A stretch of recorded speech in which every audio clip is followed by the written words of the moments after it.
Hi everyone. Today I want to tell you about a new paper that I'm quite excited about with the title The Economic Limits of Permissionless Consensus. This is joint work with two great co-authors, Eric Budish, who's an economist at University of Chicago, and Andy Lewis Pye, who's a mathematician at the London School of Economics.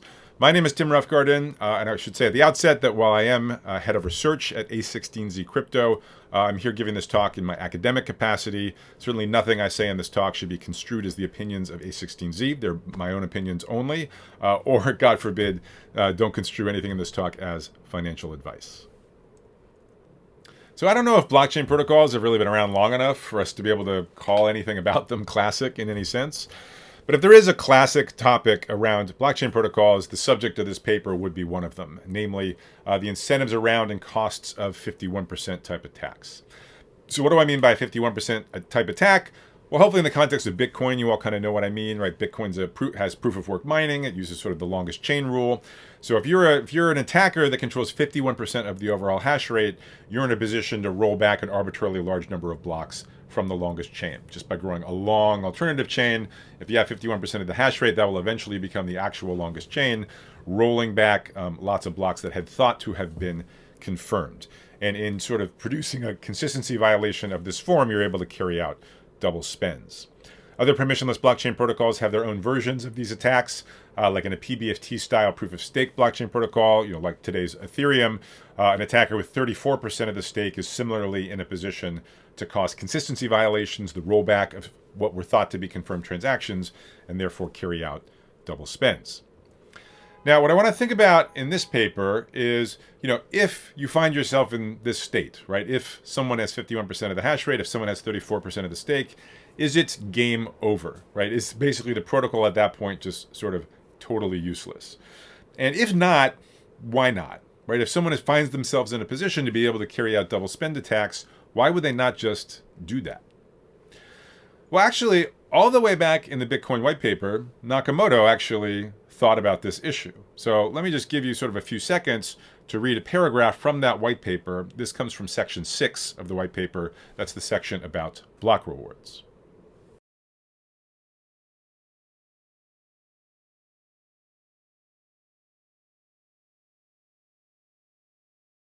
So my interpretation and summary of Nakamoto's argument would be that, okay, so first of all, if you control 51% of the hash rate, that means if you just stay the course and don't mess with anything, you're going to be producing 51% of all future blocks. In the Bitcoin protocol, blocks have block rewards associated with them, denominated in the native currency, denominated in BTC. So you will be getting, if you just stay the course, 51% of all the BTC that's minted for the rest of the protocol, assuming you keep 51% of the hash rate. On the other hand, and this I think is the key assumption in the argument, Nakamoto says, suppose you do a double spend attack, then you would undermine the value of this currency, which I interpret to mean, there might be a big and sustained drop in the USD denominated value of Bitcoins, of BTC. So while you would still make the same future rewards denominated in BTC as you would have before, the USD value of those BTC rewards is potentially going to be a lot lower should you carry out a double spend attack. These days, I think the dominant narrative around the quote-unquote crypto-economic security of proof-of-work protocols is a little bit different. In some ways, it's better. It's an argument that doesn't actually rely on the Bitcoin price being affected by a double spend attack.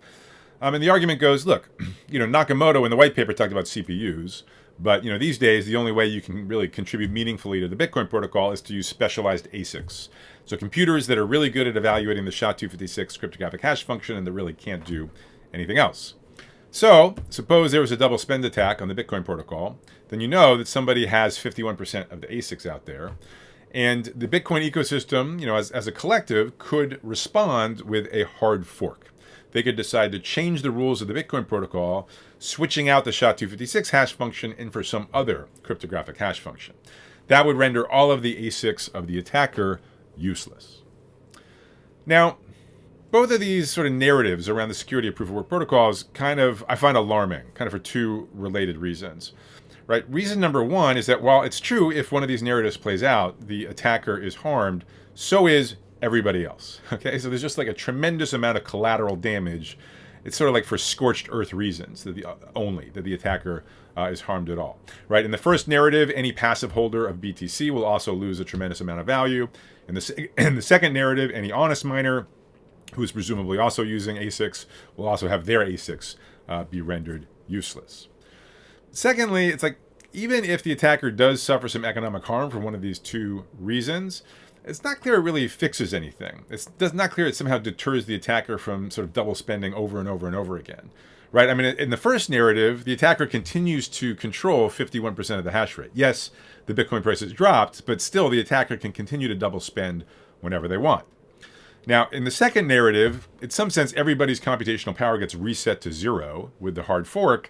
But who's to say, it seems quite plausible that this apparently very motivated attacker could quickly amass 51% of the sort of hash rate for whatever the new cryptographic hash function is, and then, again, continue to double spend on that blockchain at will.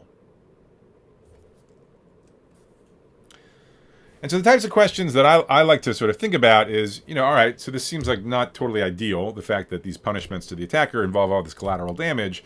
Is that somehow like just like a fundamental compromise you have to accept if you're designing a permissionless consensus protocol?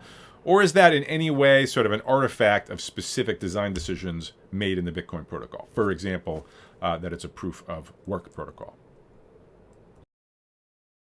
So if you're not going to design a proof of work blockchain protocol, what are you going to do? You definitely need some way of managing Sybils. And probably the next most natural thing to think about is proof of stake blockchain protocols, where the power of someone over the control of the protocol is dictated not by the computational power that they bring to the protocol, but rather their economic investment in the form of cryptocurrency native to that protocol getting locked up in escrow in some kind of designated staking contract. And my understanding is that people first started getting excited about proof of stake around maybe 2011 or so. And back then, the reasons were not somehow to overcome this issue with proof of work kind of scorched earth punishment of an attacker. My understanding is the original motivation was much more to kind of have a different way of handling Sybil resistance, and in particular one that didn't require so much energy and so much computation. By 2014, however, though, people definitely were talking about the fact that proof of stake holds the promise of being able to punish an attacker, like someone who carries out a double spend, surgically, rather than through some sort of scorched earth policy, right? And the high level intuition, I think, is pretty clear, right? So like a proof of work protocol, right? People's power comes from their ASICs. And this protocol can't somehow like reach out this imaginary arm and just like rip ASICs away from sort of miners on the other side of the world. Whereas in a proof of stake protocol, when your power stems from locked up stake in a smart contract that protocol actually manages, well, all of a sudden, like it becomes conceivable that the protocol could literally just, in effect, reach out its arms and take stake away from the right people, meaning from the attacker. Now, it's kind of very easy to just kind of sit in your armchair and sort of, talk intuitively about why this seems like a good idea that could work.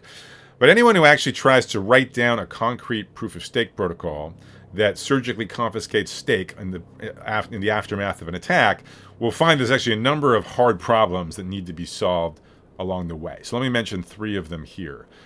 So first of all, right, you want to do targeted punishment, you need to know who the target is, right? You need to know who to confiscate stake from, who is responsible for a double spend attack. So you need some kind of proof of guilt to identify who it is that you want to be punishing. That's a challenge that connects very nicely to the literature on accountability on consensus protocols, which we've seen emerge over the past few years. Now, even if you design the protocol so there's always a proof of guilt, so that always in principle you can figure out who it is who sort of is responsible for a double spend attack, there's still the issue that, so if you're going to do like what's called slashing, if you're going to take stake away from the guilty parties, right, who's going to actually carry out that slashing? It's going to be the honest players. So they in particular need to make sure they receive the proof of guilt sufficiently quickly enough that the attacker hasn't had a chance to just sort of cash out all their assets from the blockchain protocol yet. Furthermore, even if all of the honest players do in fact receive the proof of guilt quickly, in time, they still have to somehow come to a consensus about the new state post-punishment. They need to still carry out the intended protocol sort of slashing instructions. And just in case these sort of last 2 points strike you as like they shouldn't be that hard, like isn't that what consensus protocols do anyways? Remind you, we're in a regime that we're not used to thinking about with consensus protocols. We're thinking about a regime where the attacker is big enough that they actually can create consistency violations. And if the attacker is so big they can create consistency violations, who's to say they aren't also big enough to interfere with either of these last two requirements for this targeted punishment idea?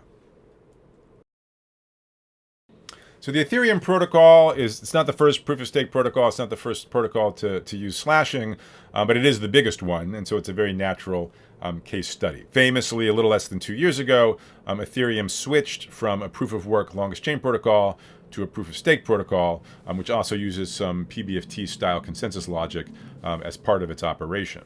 And the merge was in 2022. Many years before that, if you look at, for example, Vitalik Buterin's writing about the vision of what proof-of-stake Ethereum would look like, it's quite clear that sort of higher quote-unquote crypto-economic security was one of the big reasons for doing it. There's some sense, there's some vision that a proof-of-stake Ethereum would just be fundamentally more secure, that 51% style attacks would be fundamentally more expensive than they were in the original proof-of-work version of the Ethereum protocol. If you fast forward to today, to 2024, and you look at the current official documents of the Ethereum protocol, you will see those exact same sort of hopes echoed in the documentation. So when they just talk about, why proof of stake at all, they mention sort of three things. They mention security and sustainability and scalability. And maybe, I don't know that it's an accident that security is the first thing that's mentioned. Then later on in sort of those in those same documents, it said, specifically that proof of stake is quote unquote more economically secure than the original proof of work version of Ethereum. Okay, so I would argue it's certainly a common belief, at the very least in the Ethereum community, probably more broadly, that proof of stake is somehow a more secure, in the sense that higher attacker costs of 51% style attacks than in a proof of work protocol. Now, I'm a theoretician, right? So I hear statements like this. I want to know, can you sort of have a proof that these facts are actually true in some suitable mathematical model, right? So even just like take this belief that proof of stake is somehow more crypto-economically secure than proof of work.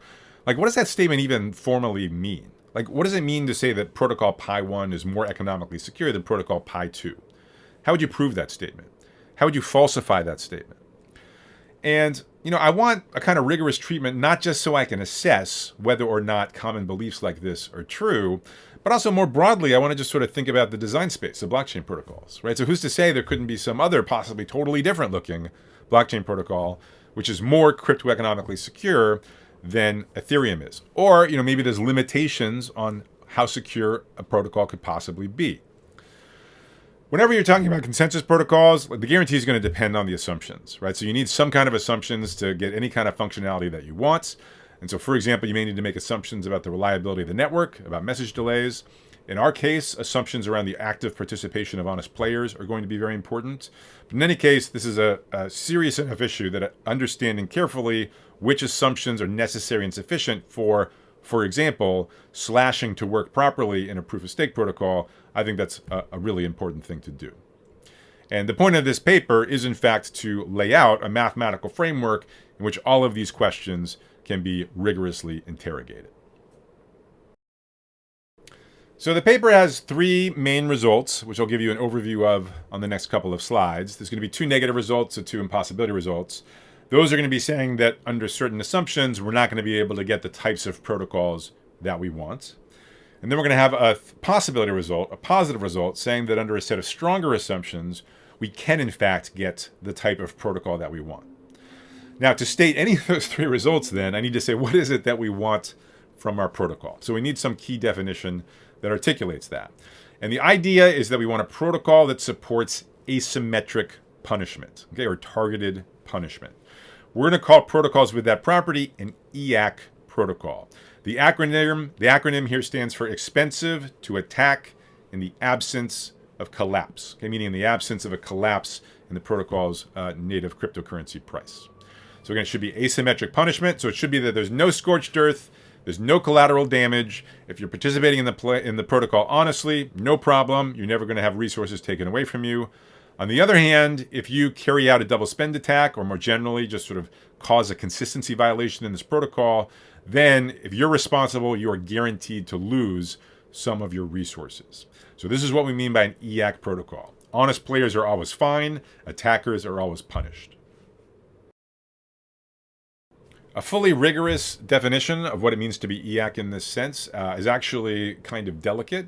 And so you can see all the details in the paper, including some careful economic modeling about exactly how to go about this. For this talk, it will be sufficient to just keep in mind that this informal definition of EAC. Honest players are always fine. The attacker is always harmed. So let's jump to the summary of results. Let's start with the negative results. So these are going to be impossibility results stating that, under certain assumptions, you cannot have the EAC property. And both our impossibility results you should sort of interpret as saying, there's no non-trivial EAC protocol. Because remember, you can have cases where you have a protocol that's EAC just for totally vacuous reasons, right? Like if you assume that the attacker is so small that they can't even create a consistency violation in the first place, they can't even carry out a double spend, well, then there's nothing to do, right? You don't need slashing, you don't need punishment. You're going to be EAC just sort of by default. So what a sort of negative result here is going to look like, it's going to say that as soon as the attacker gets big enough that it's in a position to carry out consistency violations, at that exact same moment, it's big enough to prevent itself from being asymmetrically punished. So both of our two negative results are going to have that flavor. They're going to be under incomparable sets of assumptions. Each one is going to work with sort of three different assumptions. So in Theorem 1, first of all, we're working with an attacker with 50% of the resources. So maybe it's 50% of the hash rate, 50% of the stake, whatever. That's what we mean by a one-half bounded attacker. On the one hand, we're going to make strong assumptions about the reliability of the communication network. So technically, it's known as working in the synchronous setting. So every message is guaranteed delivery with some known bounded delay, like at most 5 seconds, say. The challenge, what makes things hard for protocol design in this first theorem, is we're going to insist that a protocol works in what's called the dynamically available setting, meaning honest players should be free to come and go as they like. Like, for example, a Bitcoin miner, right, maybe they go out of town for the weekend, maybe they turn off their ASICs in the meantime, and then they turn them back on when they get home Monday morning. I think hopefully your intuition is that the Bitcoin protocol probably is going to be just fine as long as at any moment in time, 51% of the current hash rate is controlled by honest parties. And that is in fact true. And so what that means is that the Bitcoin protocol functions as intended even in the dynamically available setting, where honest players may periodically go offline. So this first negative result says you cannot have an EAC protocol in this case. With a one-half bounded attacker in the dynamically available setting, even if you're in the synchronous setting, you cannot have an EAC protocol. And this is the best possible, or worst possible, however you want to think about it, type negative results, because if the attacker is any smaller, if the attacker has only 49% of the resources, well then even the Bitcoin protocol is going to guarantee that there's no consistency violations, and again, you're going to be EAC kind of for vacuous reasons. So as soon as the attacker is big enough to create consistency violations, as soon as it hits 50%, also at that point, it's big enough to prevent itself from being asymmetrically punished. So if we wanted to think about this as a picture, right, we can think about all of this sort of bounds on an attacker, right? So on the left here, we have a 0 bounded attacker that controls nothing. On the right, we have a 100% bounded attacker that controls everything. And what this says is that in the dynamically available synchronous setting, there's really only two regimes. The regime where no consistency violations are possible, and then the regime where they are possible, and moreover, you cannot have the EAC property.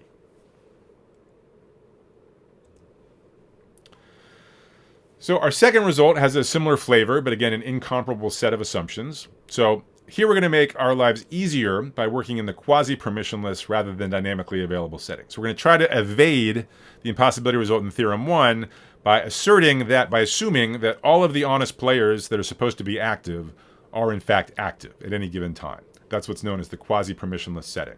So that makes our lives easier as protocol designers.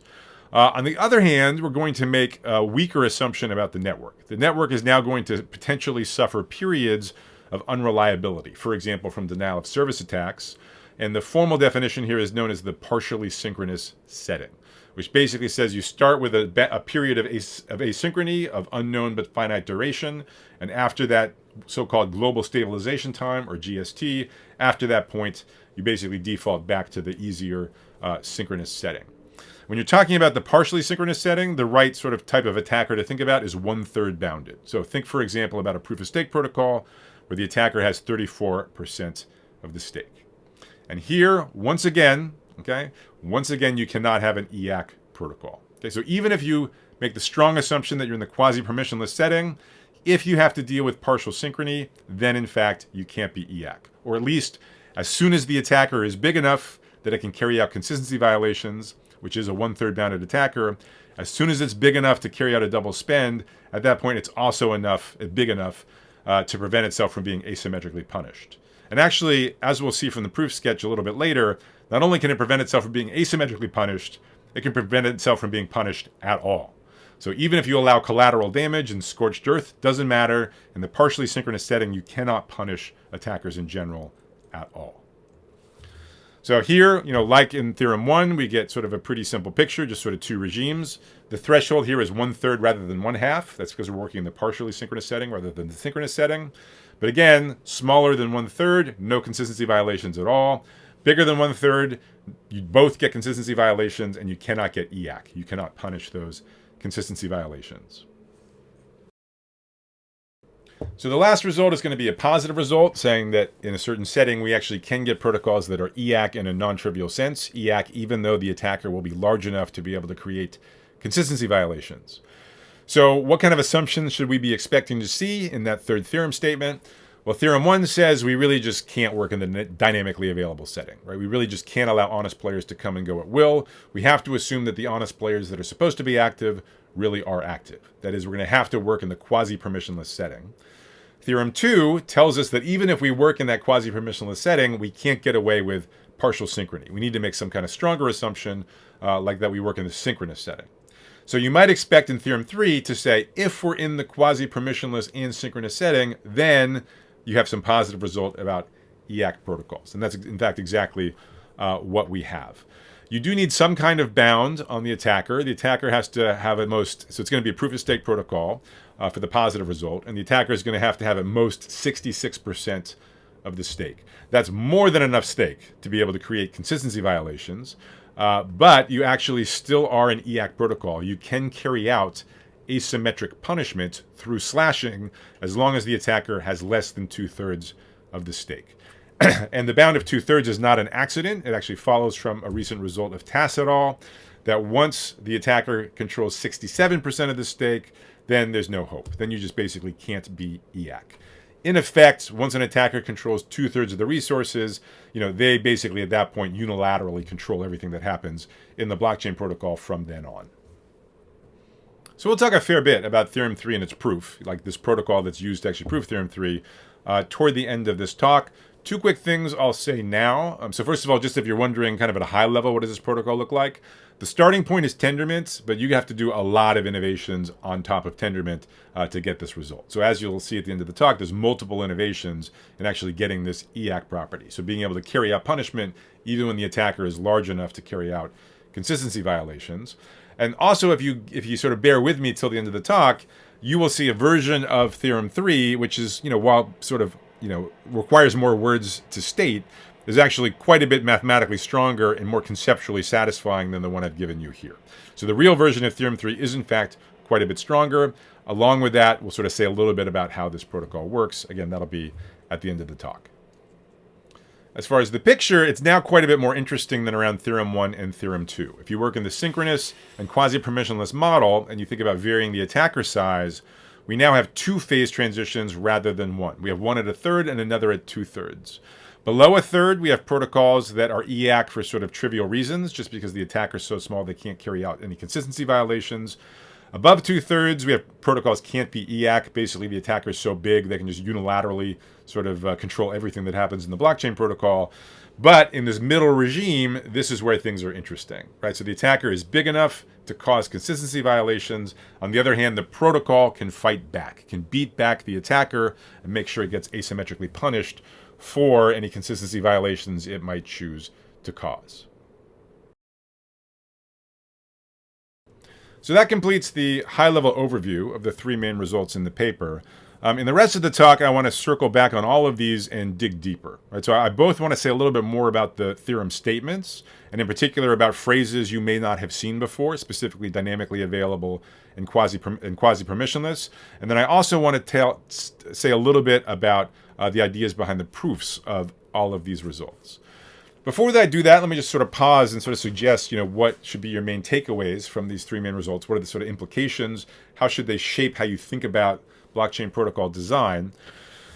So the first theorem, like the sort of literal takeaway is just that, you can't have EAC in the dynamically available setting. If you have a protocol that kind of, in effect, is meant to allow honest players to come and go, then, you're not going to be able to, for example, implement slashing or any other form of asymmetric punishment. Now, many of you may prefer to think about like in terms of protocols as opposed to in terms of settings, like dynamically available maybe just seems like kind of abstract. But you can think of dynamically available as kind of a proxy for kind of traditional longest chain protocols, right? Be they proof of work longest chain protocols like Bitcoin or proof of stake longest chain protocols like, for example, Ouroboros or Snow White. Longest chain protocols are generally by design meant to function properly even in the dynamically available setting. So Theorem 1 says these sort of traditional longest chain protocols, there's no hope of having the EAC property. In particular, there's no hope of implementing slashing in a proof of stake longest chain protocol. So moving on to Theorem 2. All right, if you can't do slashing in a longest chain protocol, maybe you should use the other dominant sort of form of protocol, which is a PBFT style or Tendermint style blockchain protocol. And what Theorem 2 says is that even if you do that, so even if you work in the quasi-permissionless setting, you assume that people who are supposed to be voting are active and actually voting, even if you use the kind of protocol that seems like it should be able to do slashing, right, proof of stake combined with a PBFT type consensus protocol, even then you cannot get slashing to work unless you are willing to make some kind of assumptions about the worst case message delay. In particular, the worst case message delay when the network is under attack. Okay, so even the protocols like proof of stake, PBFT style, where it seems like slashing should be fine, even then you need more assumptions about people's ability to communicate with each other. The takeaway from the last result from Theorem 3 is a happy takeaway that slashing can in fact be made to work, provably, if you design your protocol carefully and you're willing to make the requisite assumptions. As Theorem 1 tells us, you need to assume that honest players participate when they're supposed to, as you always need it in a PBFT style protocol based on voting and quorum certificates. And if you furthermore make the assumption that when the protocol is under attack, there is still some finite worst case bound with which honest parties can communicate with each other. So again, we'll say more about what our protocol looks like, the one that actually has provable slashing guarantees. We'll talk about it at the end of the talk. It's one that we designed. We just wanted a protocol where slashing worked provably. It's not meant to be a literal model of any of the big proof of stake protocols that are deployed in practice. That said, I mean, it's interesting to note that some of the features of our protocol do sort of accord quite well with design principles that are used in modern proof of stake protocols like post-merge Ethereum. So for example, our protocol does use cooldown periods, and the duration of those cooldown periods is actually really important for the provable guarantees.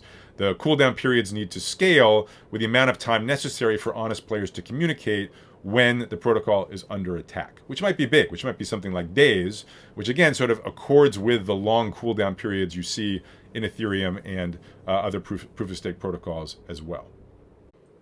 So in the next couple of slides, I want to elaborate on the definitions of a couple of the terms in those theorem statements you may not have seen before, specifically dynamically available and quasi-permissionless. Those are both going to be kind of two levels of a hierarchy of 4 different levels.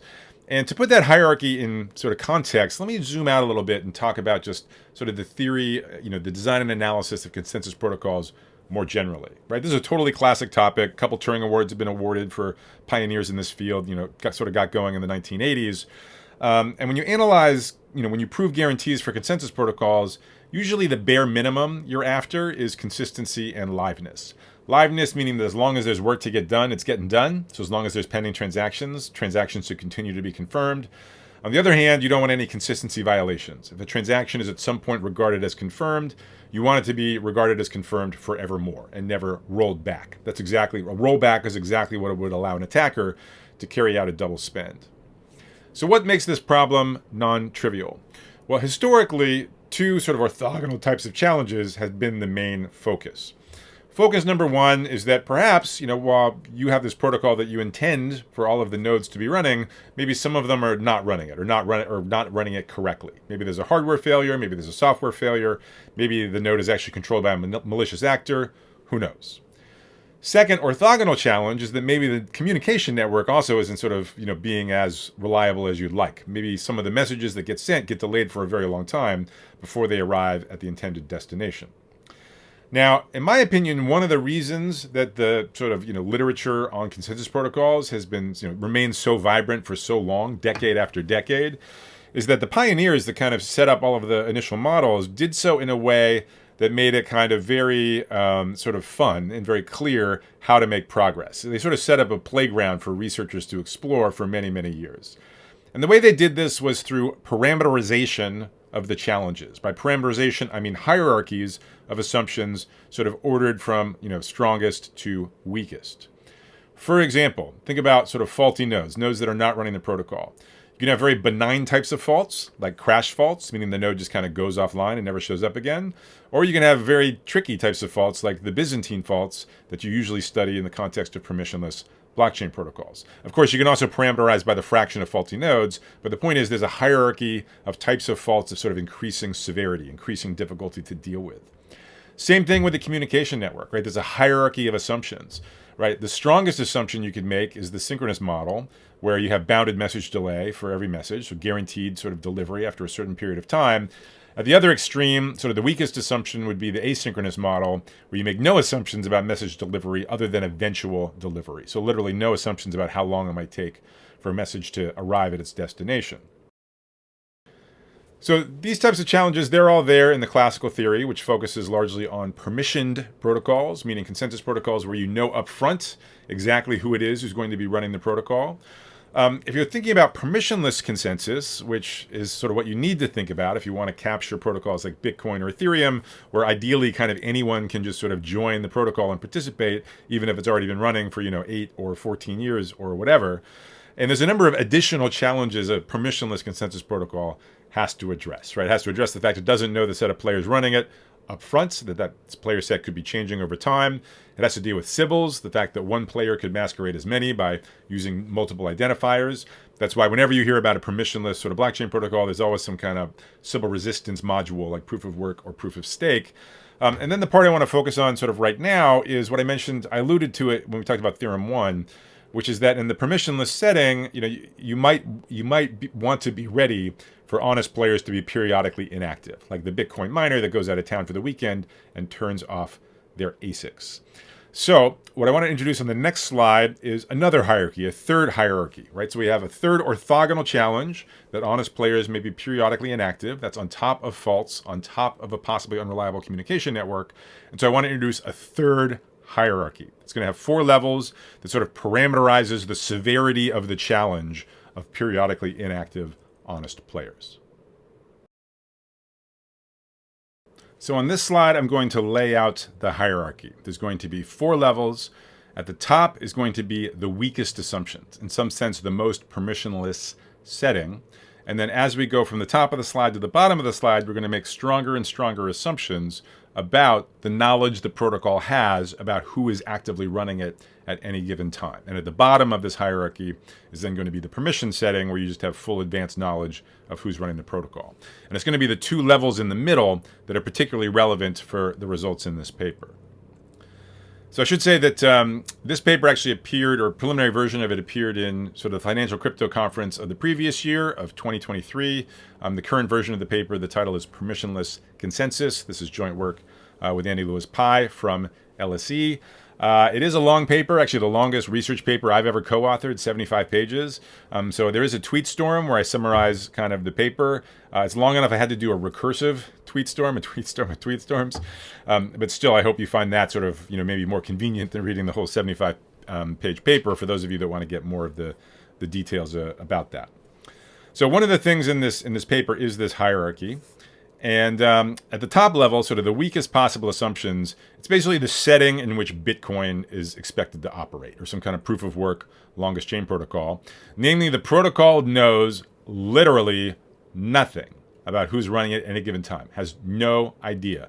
The next block that gets produced might well be from an identifier with a public key the protocol has literally never seen before. So that setting is called the fully permissionless setting, or the FP setting. The protocol doesn't know anything about who's actively running it at any given time. So the next level in the hierarchy, where we're going to make slightly stronger assumptions about what the protocol knows about who's running it, this is going to be the dynamically available, or DA setting. And again, if you want to think about sort of a protocol as a proxy for the setting, you want to think about proof of stake longest chain protocols, things like Ouroboros or Snow White. In hindsight, those types of protocols are really designed to work properly, even if you're working in the DA setting. So specifically in the DA setting, a protocol knows a little bit about who might be running it. The assumption is that there's a list of identifiers or a list of public keys that are known to the protocol at any given moment in time, and that membership in that list of IDs is a necessary condition for contributing to the protocol. So for example, in a proof of stake protocol, the only identifiers that are going to be tasked with proposing blocks are ones that have some stake currently registered in the staking contract. So importantly, in the DA setting, you do not assume that everybody registered in the staking contract is necessarily paying attention. Some of them might have gone away from the weekend, but if you're not in the list, then you're not going to be able to contribute meaningfully to the protocol. So that's the DA setting. Then there's the QP setting, or quasi-permissionless setting. And so here, the proxy protocol you want to think about would be proof of stake, PBFT style or Tendermint style protocols, like modern day post-merge Ethereum or Algorand or something like that. And so here, the protocol is allowed to make stronger assumptions about who's running it. Namely, you have that same list of identifiers. You still have the sort of IDs of stakers in the current staking contract. And here we allow the protocol to assume that literally every single identifier in that list controlled by an honest player is participating actively at that time. So for example, if you're running a consensus protocol that requires sort of people in the staking contract to vote, and you're looking for a supermajority, you're looking for 67% of the stake to all agree, then you really need to assume that the honest players in that list are showing up. Otherwise, you're going to lose liveness, you're not going to reach the 67% threshold. So in PBFT style protocols, like inevitably you're going to be assuming that you're in the quasi-permissionless setting. Okay, so here, membership in this list of IDs is not just a necessary condition for participation the way it is in the DA setting. It's additionally a sufficient condition for participation. The protocol can be designed assuming that everyone honest in that list is participating when they're supposed to be participating. And then the fourth level is just the classical permissioned setting where you don't have to worry about any churn in the player set. You don't have to worry about Sybils, anything like that. There's just a fixed set of players running the protocol till the end of time. So in that permissionless consensus, in that 75-page permissionless consensus protocol, we prove strict separations between each level of the hierarchy. So each one is in fact sort of strictly more permissive than the previous one. It turns out there's a ton of separations between the DA and QP settings. There's a lot of stuff you provably can't do in the DA setting that you provably can do in the QP setting. And so the present paper can be viewed as sort of yet another example of that with respect to slashing, that you can do slashing in the QP setting, but not under certain assumptions, but not in the DA setting. So at this point, I hope all of you feel like you understand, intuitively all of the terms in all of the theorem statements, right? So we have EAC. EAC is this asymmetric or targeted punishment property. Honest players never lose resources. Attackers are guaranteed to lose resources. We have this notion of sort of a bounded attacker, which just controls how much hash rate or stake they control. We have the assumptions on the network, sort of synchronous, where you have bounded worst-case message delay, partially synchronous, where you begin with a period of asynchrony of unknown but finite duration. And then we have this sort of last dynamically available versus quasi-permissionless, where, again, DA setting, you basically need to be ready for honest players to be inactive, even if you prefer that they were active. In the QP setting, you go ahead and assume that all of those honest players you're expecting to be active are indeed active. Okay, so that hopefully sort of spells out everything about everything in these three theorem statements. So now, let's talk a little bit about the ideas behind the proofs. Let's start with the two negative results, impossibility results. Those of you that have read impossibility results in distributed computing for consensus protocols, certainly those of you that have tried to prove them yourselves, you know well that a lot of the devil here is in the details. Again, it's sort of, as you try to write out the proof, you kind of discover a lot of the intricacies involved. In the interest of time here, I'm just going to give you one slide about Theorem 1. I'm just going to give you one slide about Theorem 2. So I'll tell you kind of the spirit of the argument at sort of the coarsest, most cartoonish level. And obviously, if you're interested in more details, I encourage you to check out the paper. So Theorem 1, again, Theorem 1 says that basically dynamic availability precludes the EAC property. Okay, so specifically, we're going to go ahead and be nice to ourselves and work in the synchronous setting. We need to assume that the attacker is big enough to be able to cause consistency violations. So the minimum sort of there is to have a 1/2 bounded attacker, so an attacker with half the hash rate or half the stake. And we're going to show that then if we are in the DA setting, in fact, no protocol can be EAC. So again, as soon as an attacker is large enough to cause a consistency violation, they're also large enough to escape any attempted asymmetric punishment. So the proof idea, the cartoon of it. Well, we've got a one-half bounded attacker, and that, if you have some experience with these things, kind of tells you how to set up the start of the proof, which is you're going to have two sets of players, X and Y. They're going to have equal resources, 50-50 split. One of them is going to be honest, one of them is going to be Byzantine. You could do it either way, or there's two symmetric executions. Let's say that X are the Byzantine players and Y are the honest players. Now, what are these devious Byzantine players going to do? They are going to behave honestly, except they're going to pretend that the players in Y do not exist. Okay? Meaning they will never send any messages out to the players of Y, and they will pretend as if they never hear any messages from Y. Okay, so X is just going to sort of be kind of in their own universe, but other than that, they're going to be following the protocol honestly. The players of Y, they of course are honest. They'll be following the protocol honestly. In particular, they will be sending messages to X, which X will be ignoring. Y will not be receiving anything back from X because X is giving them the silent treatment. Now, here's the key point. Because we're in the DA setting, and only because we're in the DA setting, the players of Y, despite not having heard of anything from X, they have to forge ahead and just confirm transactions anyways. And that's because this protocol is supposed to satisfy liveness in the DA setting.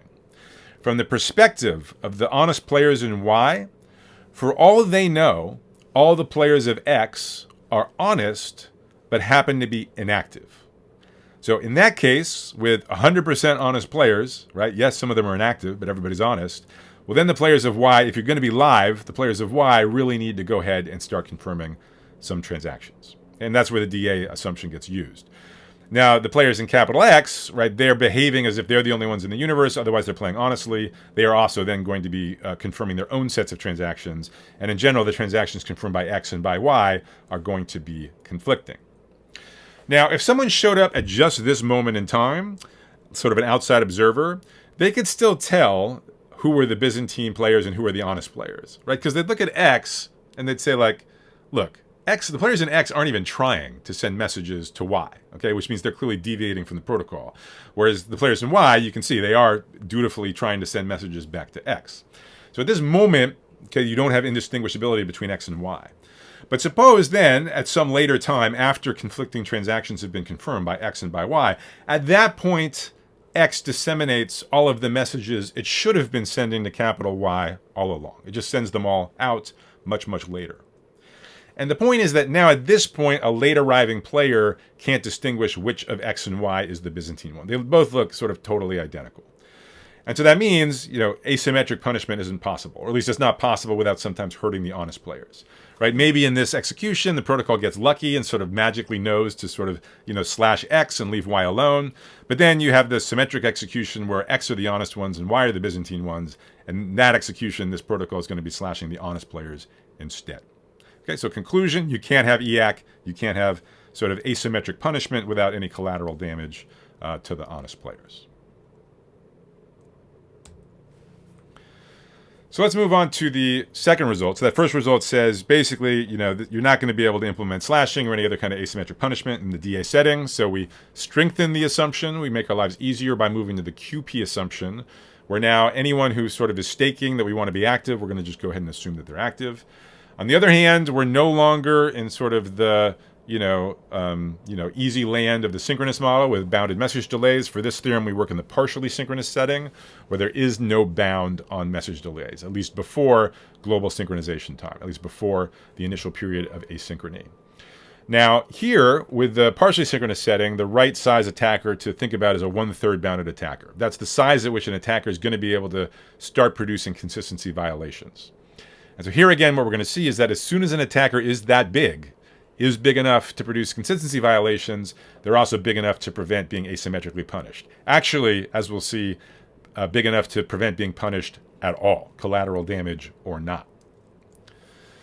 So it's a 1/3 bounded attacker. So again, that kind of, if you're experienced with this, kind of tells you the first line of the proof, which is you're going to think about 3 player sets, all with equal resources, two of which are honest, one of which is Byzantine. So let's say X and Z are sets of honest players and Y is a set of Byzantine players. And so now what we're going to do is we're going to basically prevent the honest players in X and the honest players of Z from communicating with each other. Okay, they're going to have no contact for a long period of time. And the way we set that up is we have a conspiracy between sort of the communication network on the one hand and the Byzantine players of Y on the other hand. Okay, so the communication network, we're just going to assume that, global stabilization time, GST, is kind of far in the future. And in the meantime, any messages X and Z try to send between each other just don't get delivered. Okay, so they're just getting delayed a very, very, very long time. So X and Z are not hearing from each other directly. Now, Y, we're going to assume that Y hears everything from X and everything from Z right away. So Y, in principle, could pass on messages from Z to X and from X to Z, but it's not going to do that. The players of Y are Byzantine. So Y, in particular, will interact with X as if it's never heard from Z, while simultaneously interacting with the players in Z as if they've never heard from the players in X. All right, so now, again, by liveness, because we're supposed to have liveness in the partially synchronous setting. And again, remember, the only reason that the delays from, the delays from between X and Z are so long is because we're in the partially synchronous setting, right? In the synchronous setting, that couldn't happen. There'd be some bound by which those messages got delivered. But here, working in the partially synchronous setting, totally possible. X and Z don't hear from each other for an indefinitely long period of time. By virtue of the protocol needing to be live in the partially synchronous setting, they have no choice but X and Y together have to confirm some transactions, and Y and Z together have to confirm some transactions. And again, the transactions confirmed by X union Y will in general be conflicting with the transactions in Y union Z. Okay, so why do they need to confirm transactions? Again, from the perspective of players in X, for all they know, the players of Y are honest and the players of Z are Byzantine, and Z is just giving everybody the silent treatment. And so in that case, X and Y, if they're both honest and they're 2/3 of the resources, they better go ahead and continue to confirm transactions. Symmetrically, Z, for all they know, Y is honest and X is giving everybody the silent treatment, in which case Y and Z is a big enough set of players that they should be responsible for preserving liveness and confirming transactions. So to add insult to injury, so not just do you get this consistency violation, but, again, X and Z, they're not even going to necessarily see this consistency violation until after global stabilization time. Only then are the messages between X and Z going to be delivered to each other. At that point, the players of X and Z will be like, "Ooh, crap, we sort of confirmed these conflicting transactions. Uh-oh." That can be arbitrarily far in the future, because GST can be arbitrarily far in the future, and by that time, the players of Y might have just safely cashed out. And there's nothing you can do. They don't have any resources on chain. There's nothing to confiscate. And Y not only created the consistency violation, but in fact didn't get punished at all. Moving on to the third positive result, and I want to spend quite a bit more time on this one than I did on either of the first two. So theorems 1 and 2 tell us kind of some minimal assumptions we're going to need to make if we want a positive result, if we want protocols that are EAC for non-trivial reasons. Right, theorem 1 says we can't really get away with working in the DA setting. We need to work in the QP setting and assume that the honest players that we want to be active really are in fact active.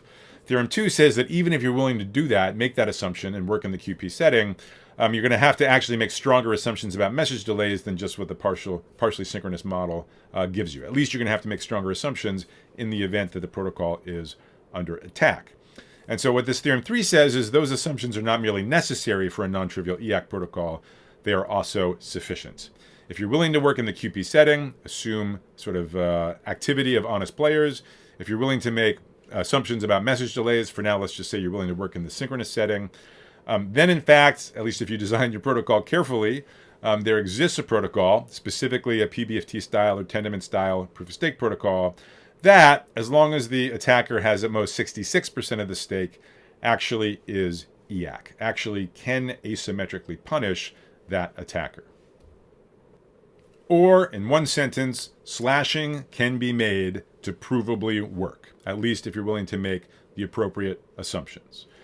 So this is the result that gave us this kind of nice picture with the 3 different regimes, depending on the size of the attacker. You have the regime on the left with a small attacker, meaning less than 1/3 of the overall stake. There, if you design the protocol carefully, you can make sure there's no consistency violations whatsoever.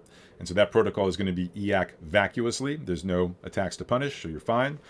On the right part of this picture is the very large attacker that has at least 67% of the stake. At that point, the attacker basically takes over the blockchain protocol. So not only can they create consistency violations, but they can also get away with it. You can't asymmetrically punish them.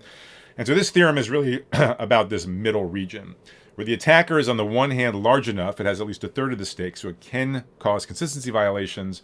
On the other hand, it's not big enough to take over the chain just sort of outright. It's less than 2/3. And in this regime, if you design your protocol carefully, you can in fact implement the EAC property. And indeed, you can implement that asymmetric punishment through slashing. Now, you may remember that earlier in the talk, when I was giving an overview of the three theorems, when we got to theorem 3, I promised you that those of you that stuck it out till the end of the talk would see a much more satisfying version of theorem 3. And this is the slide where you're going to see it. I mean, maybe just why are we not happy with the current version of theorem 3, the simplified one at the top of the slide? It's because it kind of feels like the worst of both worlds, right? So the theorem is about like a PBFT style or Tendermint style consensus protocol. So, no surprise, it's sort of making progress based on quorum certificates. Quorum certificates need a certain amount of participation. So you're going to need to assume that the honest players that are supposed to show up and vote actually are showing up and voting. In other words, you're going to be assuming you're in the quasi-permissionless setting, where you make assumptions about the activity of honest players. On the other hand, what we are accustomed to really liking about PBFT style, Tendermint style protocols is that they offer consistency guarantees even in the partially synchronous setting. So you can have network partitions, you can have no bound on message delay, doesn't matter. You never have to worry about a consistency violation with a protocol of that form, if the attacker is not too large. And so we're used to sort of partial synchrony being the payoff of this type of protocol. But here in Theorem 3, we're using that type of protocol and we're making the stronger assumption that we're in the synchronous setting. And that's sort of unsatisfying. So the stronger version of Theorem 3 is going to say, no, don't worry. We're going to give you a protocol where you get everything you're used to getting. Namely, you're going to get consistency and liveness guaranteed in the partially synchronous setting if the attacker is less than 1/3 bounded. On the other hand, I'm just going to give you something extra on top of that, above and beyond that, which is the EAC property if the attacker is less than 2/3 of the stake and the message delays are conforming to the synchronous model with respect to some delay bound. So that's really the content of this refined version of Theorem 3. It's really just saying this single protocol has two conceptually distinct guarantees. Guarantee number 1, if the attacker is less than 1/3 bounded, you're consistent and live in the partially synchronous setting. Guarantee number 2 is that if the attacker is less than 2/3, then you're getting the EAC property in the synchronous setting. Now, one thing to notice, right, the synchronous setting, right, there's a parameter, there's a delta, which is the sort of worst case message delay.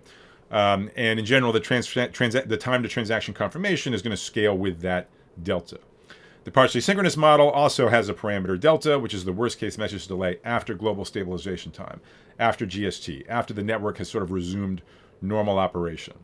So in this refined sort of Theorem 3, where we get two different guarantees, one for the partially synchronous model and one for the synchronous model, right? The first one about consistency and liveness for small attackers, the second one about EAC for sort of large attackers. There's no reason the parameter delta has to be the same in both of those two statements. So here we're going to use delta 1 as the worst case message delay in the partially synchronous model post GST. So delta 1 is the parameter for the first guarantee of the protocol. Delta 2, that's going to be the parameter in the synchronous model when we're talking about the EAC property for attackers that are less than 2/3 bounded. And as far as the interpretation, I want you to think of delta 1 as small. Delta 1 is sort of, message delay when things are operating normally. So think of that on the order of, a second or seconds. I want you to think of delta 2 as large. Delta 2 is how long it takes people to communicate when a protocol is under attack. And so maybe think of delta 2 as like a day or even several days. And the protocol we described, right, it's going to be a function of delta 1 and delta 2. So the way to think about it is, as a protocol designer, you decide what delta 1 you're happy with, like a second. You decide what delta 2 you're happy with, like a day. And then you design the protocol accordingly. And so basically, transaction confirmation times, they're going to be proportional to delta 1 in times of normal operation. On the other hand, as far as the EAC property, you're going to be enacting punishments at a time scale that scales with delta 2, so on the order of days. So that's the refined statement. There's a corresponding refined picture. I mean, again, the thresholds are the same. There's a threshold of 1/3. There's a threshold of 2/3. Now on the left, right, so this is where the attacker is small, less than 1/3 bounded. So now we've just strengthened the statement to say that you have no consistency violations, even if you happen to be in the partially synchronous setting with respect to the parameter delta 1. The right-hand side is exactly the same as before. Could even be in the synchronous setting. If you have two-thirds of the stake, you basically take over the blockchain protocol, can't be punished. And so now in the middle regime, you'll notice here the EAC property does require the synchronous assumption, but it's with respect to a possibly large delay parameter, delta 2. So let me say a little bit about the innovations in the protocol that we designed to achieve the guarantees of Theorem 3, about the sort of non-trivially EAC protocol that we come up with, which is going to be a proof-of-stake protocol that uses slashing to carry out the asymmetric punishment. So we start from a very natural starting point, which is just the Tendermint protocol. And apologies, I'm going to assume on this slide and the next that you have at least sort of vague familiarity with some concepts of PBFT style consensus protocols, in particular sort of quorum certificates. So to review, Tendermint, it works in views, and each view is an opportunity for players to produce and confirm a new block. And each view is going to have 2 stages of voting, and if a block proposal passes successfully through both stages of voting, acquiring a supermajority of the voting power at each of those stages, then the block is considered confirmed. So the Tendermint protocol, it's a permissioned protocol. Okay, so it assumes there's a list of whatever, 24 or 100 or whatever players, and that list is just sort of known at the time of protocol deployment, right? And here we really want a permissionless proof of stake protocol that operates in the quasi-permissionless setting, not the permission setting. And so already here you have to do some non-trivial work, right? At a high level, what do? You sort of break execution into epochs. Each epoch is tasked with confirming some potentially large number of blocks. Think of it as like the number of blocks you might expect to be confirmed in a typical day. That might be sort of how you'd set an epoch. And the idea is that the sort of player set will update only at the conclusion of an epoch, right? So the stake amounts may change. Players may stake, they may unstake, they may sort of transfer funds in the middle of an epoch. And at the conclusion of an epoch, you then update who gets to participate and what their voting weights are to reflect the current stake amounts. And to be honest, even getting this right is pretty tricky. I'm not going to talk about the details here because I want to focus on a couple of the other challenges that we face. But this already is quite non-trivial. And let me again remind you just throughout both of these slides, if you're thinking that some of these things seem like they should be easy, remember that, for this entire proof, we have to operate in a regime which is which we're not used to thinking about. The regime where the attacker actually is big enough that they can create consistency violations. So, for example, even in the starting point, you have to be concerned with the possibility that the attacker would create a consistency violation exactly at the end of an epoch to somehow mess up the update of the player set. Okay? So there's a lot of details there. They can be handled. Let me actually move on to discuss some of the other challenges that come up in the design of this protocol. And actually, before I get into those challenges, let me sort of tie them back into something I said sort of early on in the talk. So when we first started talking about proof of stake, right, we said, it seems like that holds the promise of asymmetric punishment because now the sort of costly resource that controls a participant's sort of power is actually under direct control of the protocol. And there's a possibility of sort of direct confiscation of that costly resource. But then we said, actually, just know that if you actually try to make this work in a protocol, there's 3 things you have to address.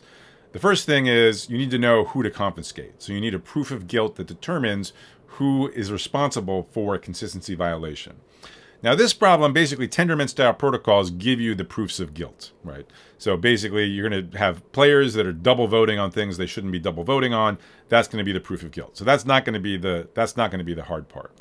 But then we said, remember that actually not only must the proof of guilt exist, but it must be that honest players receive it sufficiently quickly so that they can punish the attacker before that attacker has, for example, unstaked all their stake and cashed out their assets from the blockchain protocol.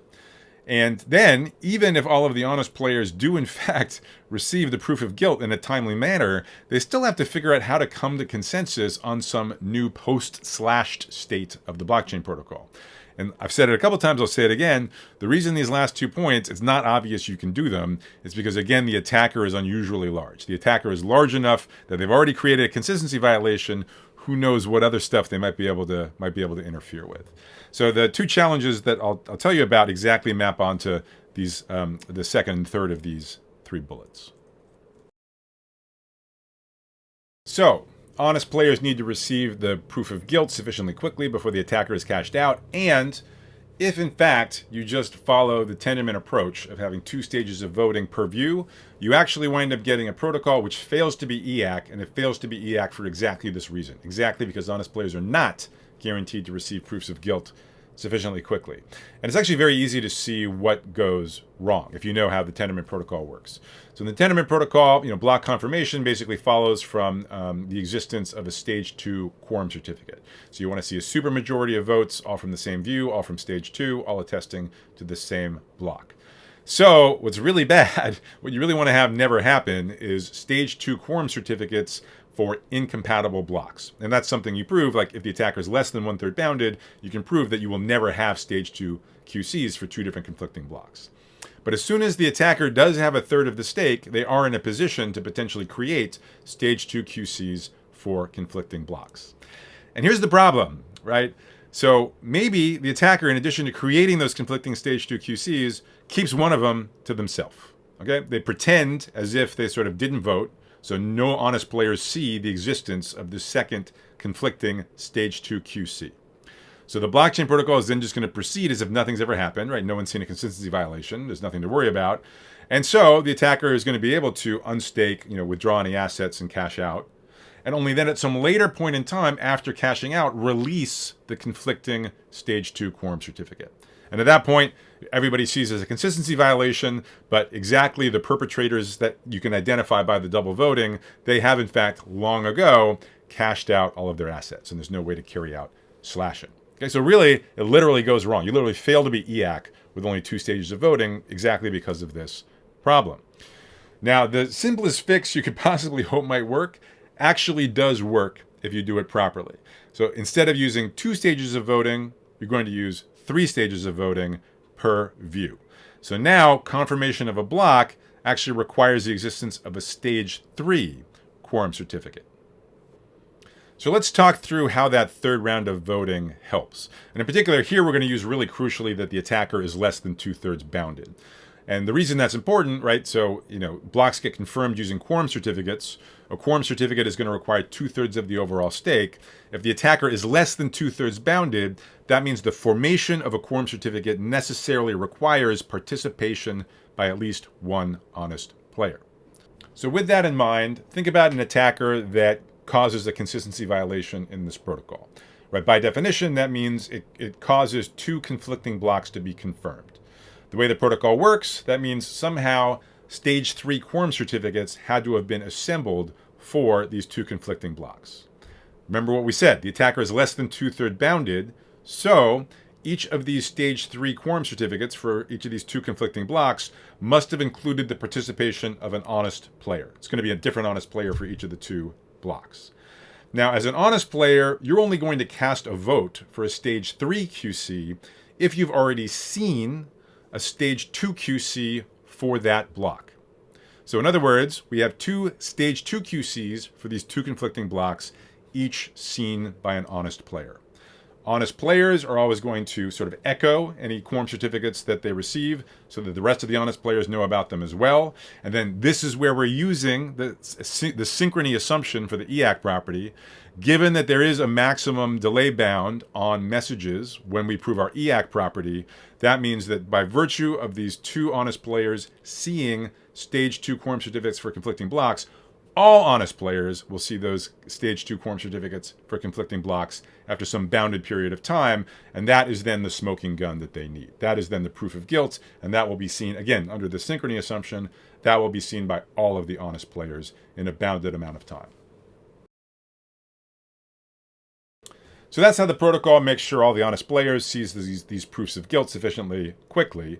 But remember, we still have this final challenge, which is even if all the honest players receive these proofs of guilt quickly, they still have to somehow come to consensus on the new state of the blockchain protocol post carrying out slashing. And in fact, what's cool here is that there's actually an interesting transition around 5/9. So it turns out it's easier to deal with an adversary which is less than 5/9 bounded as opposed to one which is merely less than 2/3 bounded. What's special about 5/9? Well, if the adversary has less, at most 55% of the stake, then actually after slashing it once, if you look at sort of the new stake amounts, it's going to control less than a third of the new stake, now that part of its old stake has been slashed. Whereas if it started out with more than 55% of the stake, actually even after you slash it, it's generally going to still have more than a third of the remaining stake. So if it's less than 5/9, this is still not trivial to do, I should say. But if it's less than 5/9, the hope would be, okay, somehow like given the proof of guilt, you kind of include the proof of guilt into the sort of transcript. It's like a special type of confirmed transaction, which removes stake from one of the parties. And the good news is that everywhere after the block that includes the proof of guilt and triggers the slashing, everywhere after there, you're back to the usual case where you have consistency and liveness because the adversary is less than 1/3 bounded.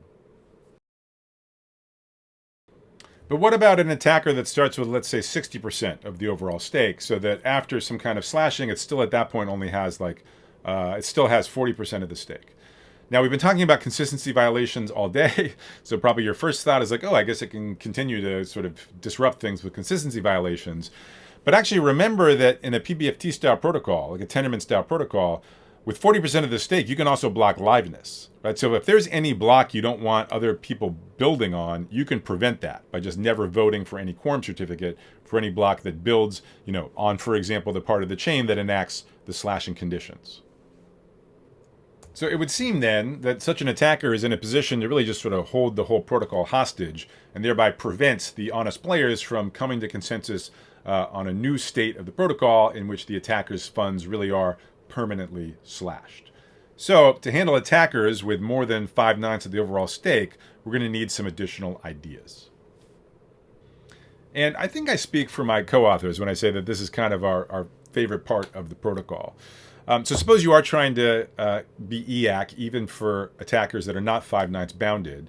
What the protocol is going to do is, upon honest players seeing a proof of guilt, honest players are going to switch to a different sort of recovery mode. And in this recovery mode, they are well aware that the attacker might have, for example, 40% of the remaining stake. So while in recovery mode, they're going to use a different threshold for quorum certificates. Rather than a valid quorum certificate requiring 67% of the stake, while in recovery mode, you're only going to need, let's call it 60% of the overall stake. That ensures liveness. That means the attacker is not in a position to hold everybody else hostage.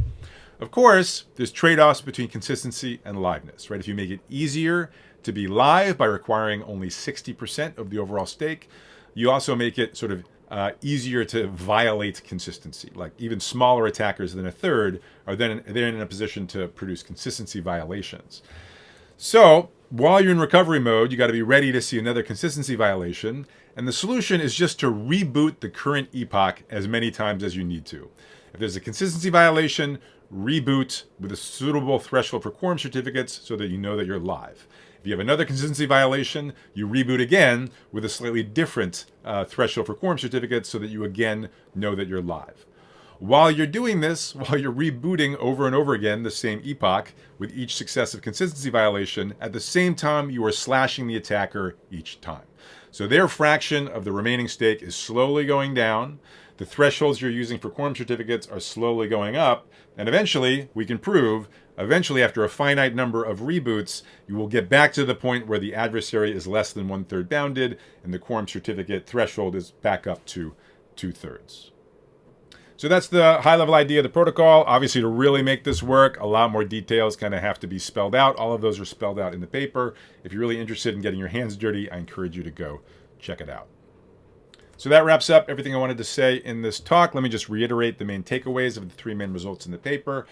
So first of all, you cannot carry out slashing. You cannot guarantee that slashing will work or any other kind of asymmetric punishment technique you might think about without strong assumptions about the active participation of honest stakers. So if people are staking in the staking contract, you need to assume that they are actively participating in the protocol. They cannot just turn off their machines when they go out of town for the weekend. In particular, this says for all sort of traditional longest chain protocols, you cannot have slashing. Maybe that's one of the reasons why, back in 2011, when people were first talking about proof of stake, back then people were kind of only thinking about longest chain protocols. So maybe that's why they didn't really talk about slashing in 2011, 2012, 2013. It was only in 2014 when you had the first version of the Tendermint protocol come out and you had PBFT style protocols start to be considered as possible blockchain protocols. only then was it that you started hearing about sort of the possibility of slashing in a proof-of-stake protocol. Maybe that's not a coincidence.